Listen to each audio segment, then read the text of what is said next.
Hi fans, who am I? Welcome back to The Library is Open and we're walking here. Oh, look, you see the back of me there, look. Oh. This episode is brought to you by the team that made Challenge Annika, because I realised I've never done a video in motion. It's not going to carry on for much longer, don't worry, because I've now arrived at my destination, which is my favourite room in the entire house. Not for weird reasons, but for purely understandable ones if you're someone like me, which is the bathroom, because I'm going to have a bath again. At a precarious angle so that you can spend the whole video scared that I'm going to fall in, yet secretly hoping that I will so you can laugh. I've been there, I'm that person. This episode is also brought to you by my play suit, which I'm kind of in love with. And I think that my good friend Miasma is dying to steal, but she's not going to mitts on it, and I'll tell you for why, because the last thing she borrowed off me came back with old bits of pretzel on it, and I'm not about that life anymore. So yeah, here I am to discuss books with you again. So I hope you brought your library cards. I forgot to say that in the intro because I was too busy trying to be funny. Story of my life, that, kids. So yeah, it is slightly later in the evening, which is kind of to my complexion, I believe. And just this lighting in the bathroom, is there any need for it? You know. Oh, I forgot I had that. So, sparklers, themed, see, I didn't even realise. Galaxy Twinkling Body Wash, vegan friendly, obs, because otherwise I wouldn't have it. And it's like, I've planned this, haven't I, when I really haven't. Alright, I have a bit. So I want to talk to you today about two books again. I quite like doing these little 2-in-1 sessions. You'll forgive me if I prep the bath, by the way, things like putting the plug in and what have you. And yeah, I like doing them because I think it's nice to just concentrate my thinking a bit more, because I do waffle at the best of times and it's better. Oh, won't move again, will I move the shower curtain? So yeah, this week I'm discussing, the first book is fiction and it's called, I've got a copy of it here as luck would have it, always prepared, Elinor Oliphant is Completely Fine, which I actually got a copy of on the recommendation of y'all, and specifically Kelly. Thanks Kelly for this, who thought I would like it as she'd read it, and she was absolutely right, I did really like it. Just move that along slightly. And the other book I'm talking about is The Lonely City by, Elinor Oliphant is by Gail Honeyman, and it's a debut novel. Published, put Mark in, Crowther, 2017, so 3 years ago. And it won the British Book Awards Book of the Year, apparently, and it was shortlisted for something to do with Costa. Oh, Costa First Novel Award winner. Wow. There you go. It's just got really nice design as well. Look at that, isn't that lovely? Of gold and black and things. And yeah, so the opening sort of dedication to the book is from The Lonely City by Olivia Laing, which is the other book I'll be talking about in this. And this wasn't planned, I had a copy of both. And then when a quotation from the second turned up in the former, I was like, it's like it was meant to be. So anyway, that's my rationale anyway, that's what we're going with. So Elinor Oliphant is Completely Fine is about a young woman, well, she's approaching 30, called Elinor Oliphant, shockingly enough. And she works in an office, and she lives a very sort of simple, almost sequestered life in her flat, where she sort of works like 9 to 5 and then goes home on a Friday and doesn't see anybody for the whole weekend, during which she consumes copious amounts of vodka. And she has a very sort of specific way of describing her life, which we very quickly get the impression is kind of devoid of much social contact in terms of relationships with other people. It's very, at first I wondered if we were trying to suggest, a character coming through a trauma or something, or with like limited social skills and stuff, and that does become clear sort of as you go through the book, but like at first it's a bit not bad jarring, but you kind of have to get used to the way she expresses herself, if that makes sense. She's very sort of literal, I guess would be the way to say it. Anyway, so she ends up meeting this new guy who starts working with her called Raymond, who she vehemently disapproves of. And then at the same time, she goes to a sort of music night at a pub and falls in love with the lead singer of this band, who she's never met, but in her head instantly she starts to fantasise about and plan a future with. We've all been there. Pipes warming up there, immersion, so I can have a bath. It knows me, you see, it's psychic, this house. Be a good name for a book, wouldn't it? This Psychic House. Something else I'll never write. And she, in between all of this, so she's sort of like planning how to overhaul her image, how to, hook this guy who's the lead singer, and in the background, her sort of friendship with Raymond starts to blossom. But she's also fielding phone calls from her mum, who is in prison, who is horrible to her. She's horrible. And really sort of, you get the idea that that's massively affected her psyche as well. And then as things progress along, it's almost a bit like it's not so much a whodunit as a what happened, if that makes sense, because there's some sort of secret in her past relating to fire, which I'm not going to tell you about, because you can buy it, and I don't want to spoil it for you. And like the details are gradually teased out as she starts to open herself up, both emotionally and socially, to other people. In particular, she and Raymond save this guy who has a medical thing. I think it's heart attack, as I recall, on the street, and then they end up becoming embroiled with his family and stuff, and she's sort of forced to confront her ideas about people, about what love is, intimacy, so on and so forth. What's so great about this book is that instantly from the start, you're willing her on. You really just want her to do well. It's like your mate, where like they've sent you a text message or something like that and said, oh, this is happening, blah, blah, blah, so on and so forth. And you're just like rooting for her all the way through. And what Gail Honeyman does, which I think is really smart move, is she doesn't always satisfy your expectations or your wishes. Like, she'll sort of allude to things, and like the end of the book is very sort of, it's not a cliffhanger as such, but it doesn't resolve everything, which is obviously a bit like life as well. There's no end credits to people's lives because they just go on, don't they? But you really do want her to find happiness and find out what's gone wrong in her past and how to not deny that it happened, because how could you ever do that, but help her use what's happened in a productive way to move forward.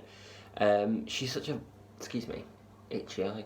She's got such a vividly drawn character in Elinor, who is prickly, not always likeable, terminally honest. There's some bits that are great as well, because she's so honest that she's she kind of on your behalf leads off against the sort of the tyranny of everyday living and the nonsense you're supposed to put up with from people.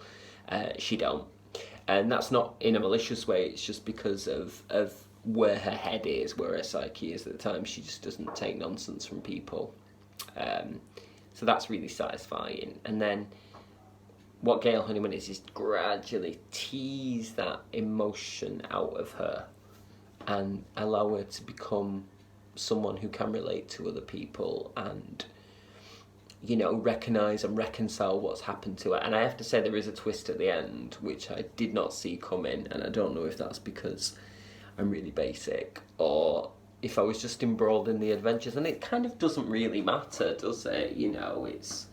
I think if someone manages to pull a twist on you, be it in a movie, a TV show, a book, and you don't guess it, then, I think that's all to their credit, isn't it? That they wrapped you up enough in the story that you weren't even looking for plot holes or red herrings or prescriptive writing. So, I don't know if there's going to be a sequel to this. There's nothing to suggest there will be, but I will really be interested to see what Gail Honeyman writes next, because she's such a feeling author. Like, the pages just, because this is like, it's not insignificant, it's almost 400 pages, but it went by so quickly. And I was kind of sorry to finish it, to be honest, because I really liked spending time in that world. So we shall have to wait and see. And I'm really glad that Kelly recommended this, because I might not have picked it up for myself. And I don't know why. You know how sometimes they always say, like, you're not supposed to judge a book by its cover or by what you've read about it and blah, blah, blah. But everybody does that.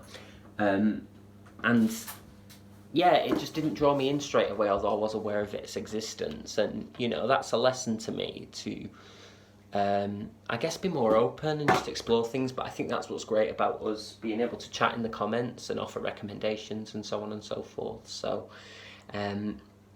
so thank you for that. And what a delightful and unexpected pleasure this was. Lovely. Da-da-da. If I did fancy editing, there'd be a credits bit here, and then I go, welcome back to part 2. So the second book I wanted to discuss, which does sort of relate here, is called The Lonely City by Olivia Laing, as I said, and I actually bought that because I'd read a few extracts from it, and I was using it to help a student who's developing some work at the moment, and I suggested that they read some of them, so I thought, I'll read the whole thing, and I got the digital version, so I don't have a copy with me. Although I have seen it around and about and read some good reviews of it. And it's sort of semi-autobiographical by the writer, Olivia Laing, who, I do hope I'm pronouncing her name correctly there, it's Laing. So I'm going for sort of Laing and hoping that, you know, if I'm mispronouncing, I've kind of covered it by saying it quickly. Because the last thing I want to do is offend somebody, it's absolutely my bad. And it's sort of, yeah, like I say, it's half memoirist, and she's moved to New York and finds herself, she was supposed to be moving in with another man. Another man? What? She was supposed to be moving in with a man. As far as I'm aware, she identifies as female. That all falls through at the last minute, but she still ends up moving out there, and she ends up living alone in a succession of apartments. And she realises very quickly that she is suffering from, or rather living with, loneliness. So she sets out to kind of interrogate what loneliness is, both in the specific place she's in, New York, and more generally. So it's actually not what I expected, because I thought it would be entirely autobiographical, but it's not. What she kind of does is the specific sections that she introduces moments of her loneliness and coming to terms, I suppose, with what loneliness is, and recognising that it's not always necessarily an instantly negative thing. It's just indicative of a place you are or a set of circumstances that are not always within your control. And then she starts to reflect on the work of art and artists who have either alluded to or spoken very openly about what loneliness is. One thing I really liked was that she started off by looking at things, by looking at the concept of loneliness, like psychologically and sociologically, which is not to say that this is very academic book, because it's not, it's very relatable. But you know, the idea of loneliness as a physical sensation, and also a life experience to be taken as seriously as, say, melancholy or depression, to use like old and newer names, or, you know, isolation is it's a relatively new thing. Like, it sounds daft to say, doesn't it? Like, the field of loneliness studies, as it were, as a phenomena, is not overly well documented, so she has to sort of go looking elsewhere. So she uses the work of artists like Andy Warhol, and she looks at both his artwork and his experiences, which is really interesting, because I knew a fair bit about Warhol, but not everything. And the way she talks about the way that he used consumerism and you know, like really recognisable properties like images of stars and brands was a way to sort of capture that kind of isolated, I guess, the idea of being surrounded, I suppose, by, you know, like flashing neon lights constantly can sometimes trick you into believing that you're not alone. And she does make that distinction, by the way, between alone and lonely, because they are different things. She also talks about one of my favourite artists, David Wojnarowicz, who was a photographer and documenter. Throughout the AIDS crisis, he sadly passed away due to AIDS-related complications in early 1992, and she takes on the AIDS epidemic as well as a kind of time of recognising how society puts in place isolating practices or, you know, things that stigmatise people, which can then contribute to loneliness. So she talks about, you know, the first sort of wave, if you will, before any kind of activist action or government interventions, where people were just treated like lepers. Another thing she does really nice. Oh, she also talks about Edward Hopper, his work as well, which is also beautiful, which shows scenes of isolation in New York. And then and William Daggett as well, and also who's the other artist? Klaus Nomi. She talks about. It's to her credit, really, that they don't feel at first like you know where she's going with this, but what she does is starts to unpick and meld the way that the art comes directly from the artist and is necessarily informed by their life experiences and their confrontation with their emotions, whether that's a conscious thing or an unconscious thing. Which is a really interesting concept, actually, when you think about it, isn't it? Because I think a lot of people... I've been very open about the fact that I make a lot of autobiographical work, and I make that kind of a virtue, in a sense, because I'm openly admitting that I draw on things in my own life. But I think everybody does, and I think even if they don't necessarily articulate, I'm doing this based on this that I've experienced, I think it's inevitable that you will use your own experiences, your own memory of sensations, you know, your own overriding kind of emotional go-tos, if you will, to make work. So it's really revealing sometimes to look at someone's work, no matter how private they are. It's almost like you betray yourself in your artwork. And I suppose you could say that with your demeanour as well. I mean, for people who wouldn't necessarily call themselves artists, the equivalent will probably be what you put out into the world, how you do your job, how you manage your interactions with other people, ultimately has a lot to say about, you know, where you're coming from, both literally and metaphorically. So yeah, I find that really interesting. So yeah, I as I said, not what I was expecting, but nonetheless interesting for it, and it was clear that she'd done a lot of sort of deep thinking about this in terms of, you know, I suppose what we'd call in academia critical thinking in a way, but what she manages to do is make it completely approachable to people who don't know anything about any of the artists, because there's no reason why you should if you're not particularly interested in them. By doing, you know, that thing on Kindle or other e-readers where you can highlight a lot of sections, I ended up highlighting a lot of that. There's a really interesting section about masks as well, which was David Wojnarowicz used to wear an Arthur Rimbaud mask and take a series of like photographs in downtown New York,